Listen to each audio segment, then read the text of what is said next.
Hello students, how are you. बच्चों, हमारी 10th class की इकोनॉमिक्स चल रही है। इसके अंदर हमारा लास्ट चैप्टर 5th चैप्टर चल रहा है। तो हम इसका फर्स्ट पार्ट ऑलरेडी डिस्कस कर चुके हैं। आई होप बेटा आपको समझ में आया होगा। फिर भी अगर आपको कोई डाउट हो तो आप मुझे कमेंट बॉक्स में लिखकर ज़रूर दोगे। आज हम इसका सेकंड पार्ट डिस्कस करने जा रहे हैं। बेटा स्टार्ट करने से पहले अगर आपको मेरी वीडियोस अच्छी लगती हैं तो आप प्लीज़ इन्हें लाइक कीजिए, शेयर कीजिए और मेरे चैनल को सब्सक्राइब कीजिए। Okay, now let's start. आज हम देखिए बच्चों, हमारा ये जो चैप्टर है कंज्यूमर राइट्स से रिलेटेड है और बहुत ही इंपॉर्टेंट चैप्टर है और ईजी भी है।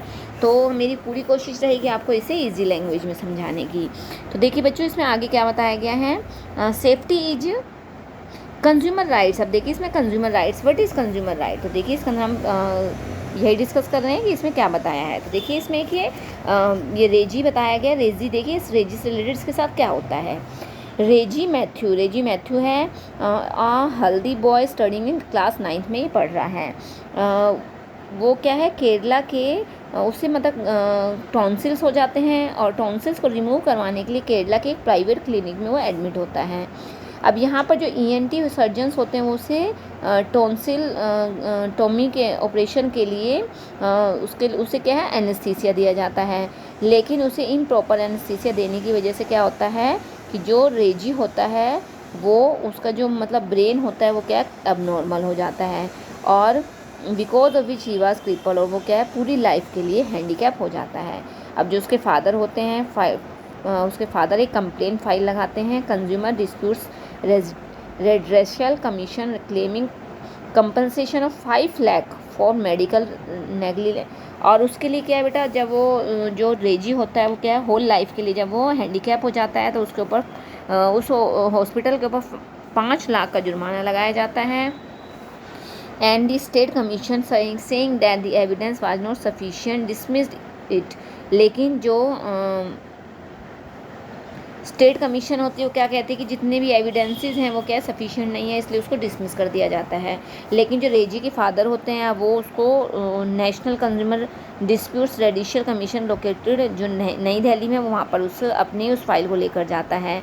तो वहाँ जो नेशनल कमीशन होते हैं वो उसकी फ़ाइल को देखने के बाद, उस कंप्लेन को देखने के बाद जो हॉस्पिटल होता है उसके ऊपर 5 लाख का फ़ाइन लगाया जाता है और वो उन्हें जो फ़ाइन होता है वो उन्हें उस रेजी के फादर को देना पड़ता है।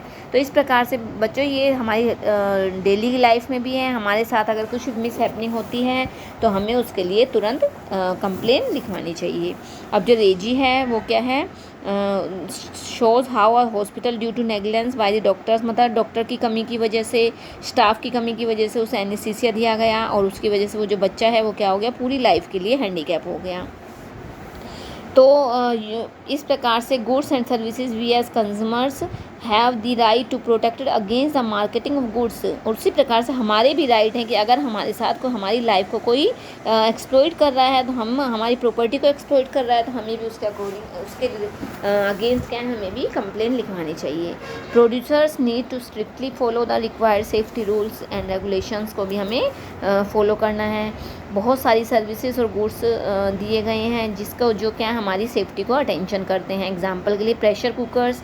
अब जैसे प्रेशर कुकर तो उसके अंदर क्या सेफ्टी वॉल लगाया जाता है। वो क्या किस लिए होता है कि ताकि वो बहुत बड़ा जो सीरियस एक्सीडेंट है उसको रोक सके। लेकिन कई कंपनी क्या करती हैं, जो मैन्युफैक्चरर्स हैं वो सेफ्टी वाल को भी क्या अच्छी क्वालिटी का नहीं लगाते हैं और इसकी वजह से क्या हो जाता है, बहुत बड़ा एक्सीडेंट हो जाता है। बहुत बड़ी मतलब बैड क्वालिटी की वजह से मार्केट के अंदर किचन जो सेफ्टी वॉल है जो कुकर को सेव करता है, हमारी लाइफ को सेव करता है, अगर वो बैड क्वालिटी का होगा तो क्या कभी भी एक्सप्लॉइट हो सकता है और हमारे साथ कुछ भी गलत कार्य हो सकता है। तो इस प्रकार से एग्जाम्पल देके समझाया गया है कि हमें कभी भी क्वालिटी के साथ समझौता नहीं करना चाहिए। Information about goods and services. अब गुड्स और सर्विसेज से रिलेटेड देखिए information. When you by any community, अगर आप मार्केट जाकर कोई भी चीज़ खरीद रहे हैं तो आपको क्या उसके ऊपर जितनी भी डिटेल्स होती हैं आपको वो रीड करनी होती हैं। जैसे used price, batch number, date of manufacture, expiry date, address of manufacturer, हमें सब कुछ रीड करना चाहिए। अगर हम कोई भी मेडिसिन ख़रीद रहे हैं तो हमें पैकेट्स के ऊपर डायरेक्शन फॉर प्रॉपर यूज़ को हमें इन्फॉर्मेशंस को पढ़ना है, एंड जो उसके साइड इफ़ेक्ट्स है वो भी हमें उससे रिलेटेड साइड इफ़ेक्ट्स को भी रीड करना है। और अगर मेडिसिन एक्सपायरी डेट है तो हमें उसको तुरंत वापस कर देना चाहिए। तो ये छोटे छोटे एग्जाम्पल देकर समझाया गया है कि हमें किस प्रकार से अवेयर रहना है। हम कोई भी चीज़ खरीदते हैं, if we buy a packet, अगर हम देखो छोटा सा एग्जाम्पल, अगर हम मार्केट में जाकर कोई भी प्रोडक्ट ख़रीद रहे हैं और वो क्या डिफेक्टिव है, तो हमें उसकी एक्सपायरी डेट अगर नियर अबाउट है तो हम उसको क्या रिप्लेस कर सकते हैं। Expiry period was not printed, अगर उसका एक्सपायरी पीरियड प्रिंट नहीं है तो मैन्युफैक्चरर, तो हम उस शॉपकीपर के ऊपर क्या कर सकते हैं, ब्लेम कर सकते हैं। तो ये बहुत सारी चीज़ें हैं जो हमारे लिए बहुत ज़रूरी हैं। If people sell medicine they have expired, सब एक्शंस कैन बी टेकन, अगर कोई एक्सपायरी डेट की मेडिसिन बेच रहा है तो हमें उसको अगेंस्ट एक्शन लेना चाहिए। उसी प्रकार से प्रिंटेड प्राइस ऑन पैकेट्स, हर चीज़ के पैकेट के ऊपर प्रिंट प्राइस होता है, जो भी MRP रेट होता है, अगर हमसे कोई उससे ज़्यादा पैसे लेता है तो हमें उसके लिए भी, उसके अगेंस्ट भी हमें कंप्लेन करनी चाहिए। आज के टाइम के अंदर पुराने समय में right to information has been expanded. 2005 के अंदर right to education RTI start किया गया था, राइट टू इन्फॉर्मेशन। तो उसके अंदर क्या है बच्चों, इसके अंदर यही बताया गया है कि अगर हमें ये पूरा राइट है कि अगर हमें कोई भी प्रॉब्लम लगती है तो हम उससे रिलेटेड क्या है, इन्फॉर्मेशन कलेक्ट करके और हमें उससे रिलेटेड सारी जानकारी, इन्फॉर्मेशन कलेक्ट कर सकते हैं। तो ये बहुत सारे केसेस है जिसके अंदर क्या है, हमें राइट टू एजुकेशन को हमें समझना होगा। जैसा आप देखिए इसके अंदर क्या बताया गया, अमृता नाम की एक लड़की है ये, और वो इंजीनियरिंग ग्रेजुएट सर्टिफिकेट्स उसके पास, मतलब इंजीनियरिंग के लिए attending the interview for a job in government department में जाती है। Didn't receive any news of the result, official also refuse to comply with her query, जो ऑफिसर्स होते हैं वो उसको रिफ्यूज़ कर देते हैं। She therefore filed an application using the RTI, अब वो क्या एक RTI के लिए एप्लीकेशन फाइल करती है। And it was her right to know the result in a reasonable, मतलब उसको क्या है, इंजीनियरिंग ग्रेजुएट का रिजल्ट नहीं मिला है तो उसको उससे उसका जो फ्यूचर है वो उसके ऊपर क्वेश्चन मार्क लग गया है। अब वो she was not only informed about the reasons for delay in declaration result but also got her call letter for appointment as she perform well in the interview. और उसे क्या है, ना केवल रिजल्ट सुनाया जाता है बल्कि उसे उसका रीज़न भी बताया जाता है, और लास्ट में क्या है, वो अपने इंटरव्यू के अंदर अपनी अच्छी परफॉर्मेंस देकर उसको अच्छी जॉब मिल जाती है। तो इस प्रकार से बताया गया है कि हम कैसे अपनी थोड़ा सा अवेयर रहकर हम अपनी चीज़ों को सेव कर सकते हैं। अब जैसे इसमें देखो एक एग्जांपल बताया गया है, अभिरामी का है। वो एक अंसारी नगर के अंदर एक स्टूडेंट है और वो 2 साल के कोर्स के लिए एक लोकल कोचिंग इंस्टीट्यूट को ज्वाइन करती है न्यू दिल्ली में। जिस समय वो ज्वाइन करती है उसकी जो फ़ीस होती है 61,020 एज लमसम होती है उसके 2 साल की। लेकिन जब वो वहाँ पर कोर्स को अटेंड करती है तो वो 1 साल के अंदर ही क्या है, वो उसकी वहाँ की जो क्वालिटी होती है टेक्निक टीचिंग की वो उसे अच्छी नहीं लगती है, और वो उनसे क्या कहती है कि मुझे मेरी बची हुई फ़ीस रिटर्न कर दो, लेकिन वो उसको फ़ीस देने से मना कर देते हैं। तो इस केस के अंदर अब जो क्या है, वो एक फ़ाइल लगाती है district consumer disputes residual commission के पास, और वो जो कमीशन क्या कहते हैं इंस्टीट्यूट को, आपको 28,000 रुपये इसे रिटर्न करने होंगे क्योंकि उसने वहाँ पे फाइल लगाई थी। And state consumer commission, state commission upheld the district commission directions and further file the 25,000, जो इंस्टीट्यूट होता है वो उसे उसको 25,000 रुपये रिटर्न करने होते हैं। तो इस प्रकार से बच्चों छोटे छोटे एग्जांपल देकर इसमें समझाया गया है कि हम भी अपने आप को अवेयर रख के हम अपनी छोटी छोटी चीज़ों को, छोटे छोटे राइट्स को हम अपने सेव कर सकते हैं। एंड राइट टू चूज़, और देखिए हमें चूज़ करने का भी एक राइट होता है, अधिकार होता है, कोई हमसे कोई ज़बरदस्ती नहीं कर सकता है। Suppose you want two by toothpaste, अगर आप कोई टूथपेस्ट खरीदना चाहते हैं और शॉपकीपर आपको क्या कहता है कि टूथपेस्ट के साथ आपको टूथब्रश भी खरीदना है, तो ये कोई हमारे साथ फोर्स नहीं है। अगर हमें ब्रश नहीं खरीदना है तो कोई ये हमारी खुद की चॉइस है, कोई हमारे साथ ज़बरदस्ती नहीं कर सकता है। And when suppliers to buy the stove from them, जैसे अब कई बार क्या होता है कि अगर हमें गैस का चूल्हा यानी स्टोव ख़रीदना है तो क्या कहते हैं कि आपको इसके साथ और भी बहुत सारी चीज़ें ख़रीदनी होंगी, लेकिन हमें क्या है, सिर्फ एक ही चीज़ की ज़रूरत है। तो हमारा ये राइट है कि हम अपनी जिस चीज़ की हमें नीड है हम सिर्फ उसी चीज़ को ख़रीदें, हमारे साथ कोई भी ज़ोर ज़बरदस्ती नहीं कर सकता है।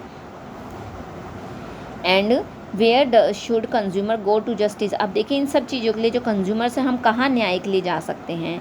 अब रीड अगेन रेजी मैथ्यूज़ के अभिरामी, इन मतलब हमने बहुत सारे इसका ना एग्जांपल्स पढ़े हैं। इन सारे एग्जांपल्स के द्वारा क्या है, इसमें पता लग रहा है कि जो कंज्यूमर्स हैं उनके राइट्स को एक्सप्लॉइट किया जा रहा है। अब हम जो हमारे साथ एक्सप्लॉइटेशन होता है उसके लिए हम कहाँ जा सकते हैं। तो देखिए, consumer have the right to seek redressal against unfair trade practice and exploitation. हमारा ये अधिकार है कि अगर हमारे साथ कुछ गलत हो रहा है तो हम उसके अगेंस्ट कंप्लेन लिखवाएं। And she has the right to get compensation depending on the degree of damage and there is a need to provide an easy and effective public system by which can be done. इसके लिए हमारे लिए क्या कुछ system बनाए गए और हम अपनी फ़ाइल को कंप्लेन ऑफिस में जाकर अपनी फ़ाइल को दर्ज करा सकते हैं। और वहाँ पर क्या है, जो लॉयर्स होते हैं वो हमारे इसी वर्क के लिए होते हैं। अगर रियल में हमारे ऊपर क्या है कोई गलत कार्य हुआ है हमारे साथ, तो हम इन सब चीज़ों के लिए फ़ाइल लगाकर हम अपने साथ हुए गलत चीज़ों को वहाँ पर बताते हैं और हमारे साथ हर प्रकार का न्याय किया जाता है। और जो न्यू दिल्ली के अंदर रेड्रेशल कमीशन, वो इसके लिए क्या है, हमारे लिए इसको अलग अलग स्टेप्स बताए गए और हमें उन स्टेप्स के द्वारा हम अपनी फ़ाइल को कंप्लेन बॉक्स में डालकर हम अपने सारे केसेस को सोल्व आउट कर सकते हैं। बस इसके लिए हमें क्या है, अवेयर रहने की ज़रूरत होती है। तो इसमें देखिए बेटा, ये छोटे छोटे एग्जाम्पल दिए गए हैं, ये डायग्राम्स के द्वारा इसके अंदर छोटी छोटी चीज़ों को समझाने की कोशिश की गई है। आगे देखिए बच्चों, आई होप आपको समझ में आ रहा होगा।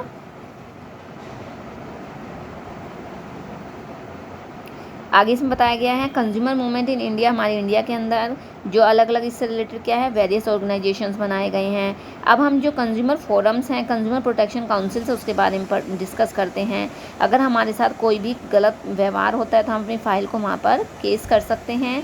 कंज्यूमर डिस्प्यूट रेडियल कमीशन के अंदर बहुत सारे ओकेजन्स के लिए क्या है, वहाँ पर जो अलग अलग वर्कर्स होते हैं, अलग अलग पोस्ट के ऊपर ऑफिसर्स बैठे होते हैं, हम वहाँ जाकर अपनी रिपोर्ट लिखवा सकते हैं। अगर आपके साथ कोई भी रेजिडेंशियल कॉलोनी में अगर आप रह रहे हैं and you might have notice boards of residents welfare association there is unfair trade practice. और अब जैसे देखिए, जो कोपरा है उसके बारे में हमने जो कोपरा पढ़ा था, under COPRA 3 tier quasi judicial machinery at the district, state and national levels was set up for redressal of consumer dispute. The district level authority called district consumer disputes and the involving claims up to 1 crore. State level consumer involving between 1 crore and 10 crore and national level between exceeding 10 crore. मतलब इससे ऊपर की जो complaints हैं, claims हैं, वो उसके लिए इसके अंदर हम अपनी कंप्लेन लिखवा सकते हैं। And if a case is dismissed in district level, a consumer can appeal in the state and then in national. अगर हमें डिस्ट्रिक्ट लेवल के अंदर हमारी जो अपील है वो डिसमिस हो जाती है तो हम उसके बाद स्टेट में जा सकते हैं, स्टेट के बाद नेशनल लेवल पर जा सकते हैं।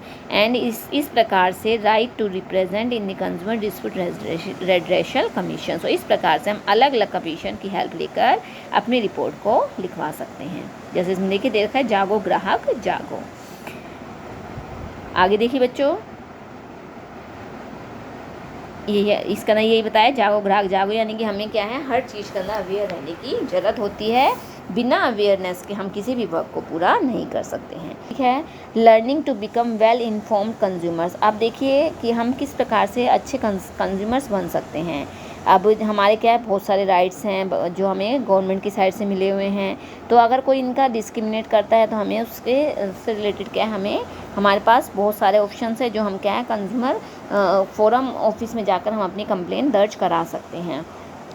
अब जो कोपरा के बारे में बताया गया था, had led to setting up of separate department of consumer affairs. अलग अलग डिपार्टमेंट के अंदर ये कोपरा वर्क करता है, जैसे स्टेट लेवल पर, डिस्ट्रिक्ट लेवल पर, नेशनल लेवल पर, जिसके बारे में हमें अभी एग्जाम्पल के थ्रू हमने इसको पढ़ने की कोशिश की थी कि किस प्रकार से हम अपने राइट्स को यूज़ करके हम अलग अलग तरीके से अपने राइट्स को अवेयर करके हम अवेयर रहकर अलग अलग तरीके से यूज़ कर सकते हैं। अब जैसे देखिए इसका ना क्या बताया बेटा, ISI एंड एग मार्क। जब हम कोई भी चीज़ खरीदते हैं तो उसके जो कवर पेज होता है, you might have seen a logo, तो आपने उस पर कुछ लोगो देखे होंगे, जैसे ISI, Agmark, hallmark और F+F। These logos and certification help consumer get assured of quality. इसके द्वारा क्या है बच्चों, हमें इसकी क्वालिटी के बारे में पता लगता है जब हम किसी चीज़ को ख़रीदते हैं। अगर उसके ऊपर ये लोगो नहीं है तो इसका मतलब वो लोकल है, वो कंपनी की चीज़ें नहीं हैं। इस प्रकार से these organization develop quality standard for many products. हर चीज़ के ऊपर क्या है, जो कंपनी होती है, अच्छी कंपनी होती है, वो अपने लोगो लगा कर भेजती है। एंड अगर बिना लोगों की कोई चीज़ है तो इसका मतलब वो चीज़ लोकल है, हमें वो चीज़ नहीं खरीदनी चाहिए। जैसे अब देखिए इसमें ISI, जो देखिए ISI इसमें दिखाया गया है, जैसे इसको देखिए ISI लिखा हुआ है, यहाँ पर देखिए ISI लिखा है, यहाँ पर ये लोगो बना हुआ है। अगर हम किसी भी चीज़ को परचेज कर रहे हैं तो हमें इन लोगों को ज़रूर ध्यान में रखना है, ताकि हमें पता लगे कि ये चीज़ सही है या मतलब असली है या नकली है। Taking the consumer movement forward, जो कंज्यूमर मूवमेंट्स है उसे मतलब आगे कैसे बढ़ाया जाता है। हमारे इंडिया के अंदर 24 दिसंबर as a national consumer day के रूप में सेलिब्रेट किया जाता है। इस दिन हमारे इंडियन जो पार्लियामेंट है उन्होंने कंज्यूमर प्रोटेक्शन एक्ट को इनेक्ट किया था 1986 में 24 दिसंबर। और भारत ही एक ऐसा अकेला देश है जहाँ पर क्या है, एक्सक्लूसिव अथॉरिटी फॉर कंज्यूमर रेड्रेशल के लिए मतलब बहुत तेज़ी से वर्क किया जाता है। Consumer movement in India has made some progress in terms of numbers of organised groups and their activities. इस तरह बहुत सारे ग्रुप्स मिलकर कार्य कर रहे हैं। And there are today more than 2000 consumer groups in the country, of which only about 50-60% are well organized हैं and recognized for their work, अपना वर्क कर रहे हैं। And the consumer redressal process is becoming cumbersome, expensive and time consuming. Many a time consumers are required to engage lawyers. कई बार क्या होता है, consumer को लॉयर की ज़रूरत पड़ती है। And these cases require time for filling the attending the commission and proceeding etcetera. मतलब बहुत सारी इसका ना फॉर्मेलिटीज़ होती हैं। Most purchases cash memos are not issued, hence evidence is not easy together. And small market details, COPRA was amendment in year, COPRA के अंदर 2019 के अंदर क्या कुछ चेंजमेंट किया गया। And buying through internet is now included, इसके अंदर क्या इंटरनेट के द्वारा भी हम चीज़ें खरीद सकते हैं। And service provider manufacturer is also held responsible, और इसके लिए क्या है, जो सर्विस हमें दे रहे हैं मैन्युफैक्चरर्स है वो भी इसके लिए रिस्पॉन्सिबल हो सकते हैं। और फिर भी अगर हमें क्या है, इससे रिलेटेड कोई हमारा डिस्प्यूट होता है तो उसके रिलेटेड भी हम क्या है अपनी कंप्लेन कर सकते हैं। एंड कंज्यूमर, ये हमने अभी पढ़ाई था बच्चों, जो कोपरा है वो क्या है 3 ईयर्स के अंदर वर्क कर रहा है और लास्ट 30 ईयर्स से वर्क कर रहा है। And beside the enforcement of laws they protect our workers, specially unorganise sectors के अंदर जो वर्कर्स होते हैं, पुअर वर्कर्स होते हैं, उनको सेव करता है। And there is scope for consumers to realise their role and importance, और ये हमारे लिए बहुत ज़रूरी है कि हमें हर चीज़ के लिए अवेयर रहना चाहिए। अगर हम कोई भी चीज़ परचेज कर रहे हैं तो उससे रिलेटेड हमें उन सारी चीज़ों को याद रखना है, ताकि अगर हमारे साथ किसी भी तरह का कोई भी गलत कार्य हो रहा है तो वो कार्य गलत ना हो सके और हम उस चीज़ से अपने आप को सेव कर सकें, हम उस चीज़ से अपने आप को बचा सकें। हमें कोई भी चीज़ परचेज करने से पहले हमें उसका क्या है वेट देखना है। अगर हम कोई भी चीज़ ख़रीद रहे हैं तो हमें उसका प्रॉपर वेट देखना है, प्रॉपर वेट में है या नहीं है, उसकी एक्सपायरी डेट देखनी है। MRP से ज़्यादा अगर हमसे कोई रेट ले रहा है तो उसके लिए भी हमें अवेयर रहना है, क्योंकि जो MRP होता है वो उससे ज़्यादा रेट हमसे नहीं परचेज लिया जा सकता है। तो ये सारी चीज़ें क्या है, हमारे जो फोरम कंज्यूमर फोरम्स हैं उसके अंदर जाकर हम अपनी कंप्लेन फाइल कर सकते हैं, और उससे रिलेटेड हमें क्या है, हमारा पूरा अधिकार है कि हम अपनी कंप्लेन को वहाँ जाकर लिखवाएं और हमें उसके प्रति न्याय मिले। तो बेटा ये आज का हमारा चैप्टर था। आई होप बेटा आपको समझ में आया होगा। बहुत इजी चैप्टर था, इसका ना कुछ भी नहीं है, आप इसको अपने तरीके से भी कर सकते हो, बहुत आसान है। आपको एक बार सिर्फ इसको देखना है, समझना है और अपनी सारे हमारे जो अधिकार हैं हमें उनको याद रखना है, ताकि कोई भी हमारे रूल्स को, रेगुलेशंस को, हमारे राइट्स को कोई भी एक्सप्लॉइट न कर सके और हम अपने अच्छे तरीके से अपनी मार्केटिंग कर सकें, अपनी परचेजिंग कर सकें। आई होप बच्चों आपको समझ में आ गया होगा। फिर भी बेटा अगर आपको कोई डाउट रहता है तो आप मुझे कमेंट बॉक्स में लिखकर ज़रूर दोगे। ओके, थैंक यू बच्चों, have a nice day, bye bye.